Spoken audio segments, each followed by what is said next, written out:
Diogenes by M.D. Usher, pictures by Michael Chesworth.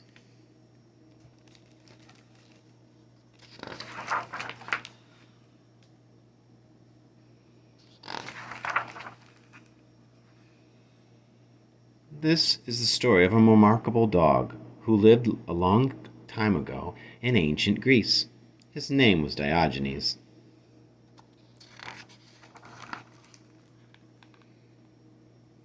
Most dogs in this world are content with their doggy lives. They sit, stay, roll, over, fetch, play dead, the usual tricks dogs do for a treat, or to win a spot at the foot of their master's bed. Diogenes was different. He wanted to be his own master.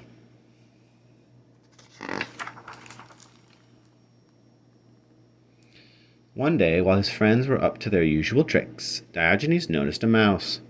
The mouse did not sit, stay, roll over, fetch, or play dead, nor did she worry about what kind of food she would eat or where she would sleep. She just scurried about, unafraid of the dark, unbothered, in fact, by anything at all. "Woof," said Diogenes softly. "I want to be like this mouse."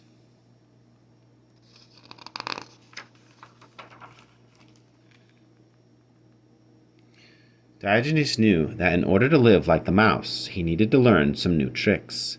So he did a very brave and unusual thing. He buried his collar and leash, left his cozy doghouse, and ran off to the city with his dog dish, a walking stick, and nothing more.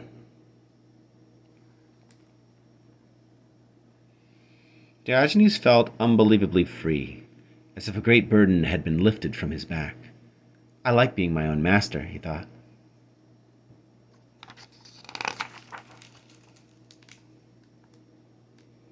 The greatest city in Greece in those days was Athens, so that's where Diogenes went. Athens was magnificent. It teemed with temples, gardens, and luxurious art. But although the people of Athens were rich, they did not seem happy. They looked comfortable, but not content. "Now this looks like a good place to try some new tricks," Diogenes thought to himself.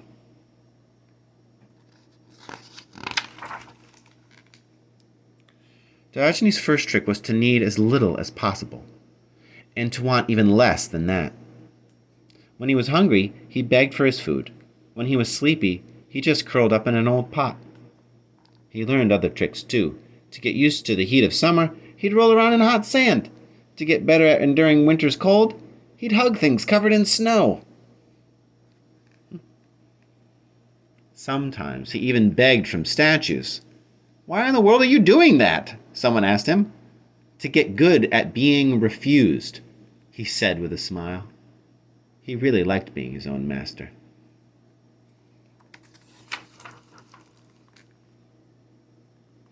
Diogenes was determined to live as simply as he could. One day he saw a young boy use his cupped hand to drink water. "Woof," said Diogenes. "Now that's a good trick," and he threw even his dog dish away. The Athenians wondered where this odd dog had come from. "Are you from Corinth, Sparta, Argos, Thebes?" they asked. "None of these," said Diogenes proudly. "The whole world is my home."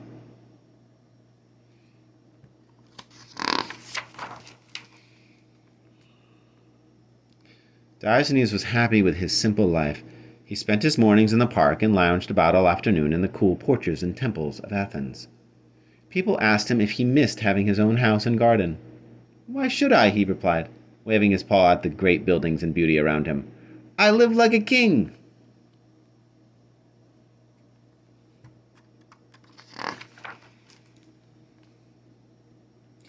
People thought Diogenes was strange. Sometimes he would walk through town in broad daylight carrying a lantern. "What in the world are you doing with that lantern?" people would ask. "Looking for a good man," he would reply with a bark. "Good people, are often so hard to find you need a light to see them, even in the sunshine."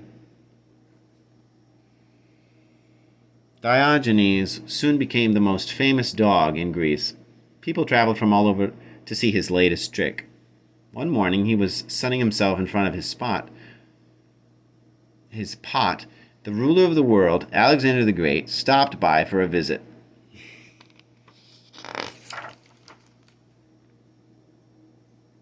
Alexander was a king. He was powerful and rich and thought a lot of himself. "Ask for whatever you want," said Alexander, puffing out his chest with pride, "and you shall have it." But Diogenes was quite content with what he had. He was his own master. Diogenes yawned, then opened one eye and made his request. "Would you please step aside? You're blocking my sun."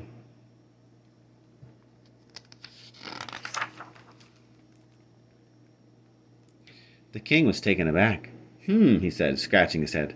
"If I weren't Alexander, I think I would want to be Diogenes."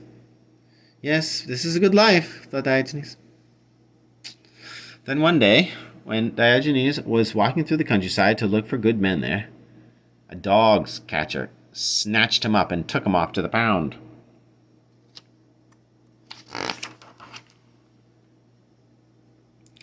The pound was dark, dingy, and damp. Diogenes thought of the mouse. "I'm still my own master," he said, with a twinkle in his eye. Not long after, a rich merchant happened to walk past the pound. He wore golden slippers and a silk gown, and you could tell he was very fond of his money. Diogenes pointed at the man and yapped, "Hey, give me to him. He needs to learn a trick or two."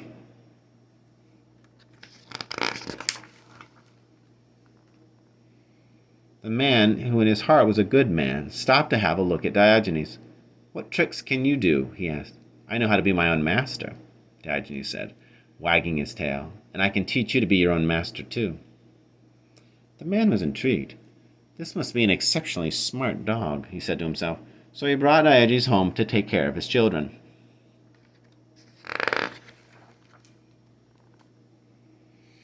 The children loved Diogenes, and he loved them too. Together they romped and roamed, and of course, Diogenes taught the whole family every trick he knew. People say it's a dog's life. And you know, if a dog's his own master, they're absolutely right. This story is completely true. Well, almost. The real Diogenes was, you may have guessed, not an actual dog, but a man who founded the so-called Cynic school of philosophy. But even here there's an element of truth, for the word cynic means dog-like in ancient Greek. Diogenes' contemporaries called him a cynic because, like a dog, he did all his private business out in the open, and wasn't embarrassed about it in the least. The nickname was meant as an insult, but Diogenes eagerly adopted it as a badge of honor and took upon himself the role of watchdog to those around him, warning them of life's moral pitfalls: lethargy, luxury, ambition, stupidity, greed. Diogenes was born around 412 BC in a town called Sinope on the Black Sea, where as a boy he himself lived a life of luxury and ease. His father, Hyacesius, was a banker there, but when his father was accused of tampering with the city's coinage, Diogenes was forced to move out of town. It was a decisive moment in his life. From that point on, for reasons that aren't perfectly clear to us now, though it does seem to have had something to do with his observation of a mouse, Diogenes dedicated himself to a life of voluntary poverty and questioning commonly held practices and beliefs. He moved to Athens, where he became a student of Antisthenes, one of Socrates' followers, and later attracted disciples of his own. Diogenes was famous for his witty remarks and the many stunts he performed in order to illustrate a philosophical point. These are the tricks recounted in the story. He felt that people were far too concerned with money, power, prestige, and that the false values of civilized society were responsible for these delusions. Instead, Diogenes argued, people should look to nature for their example of how to live. However, because most of us have become too civilized and spoiled to live fully according to nature, we need some practice or training. The Cynics called this ascesis, a word they had borrowed from the world of Greek athletics, and whence our word ascetic.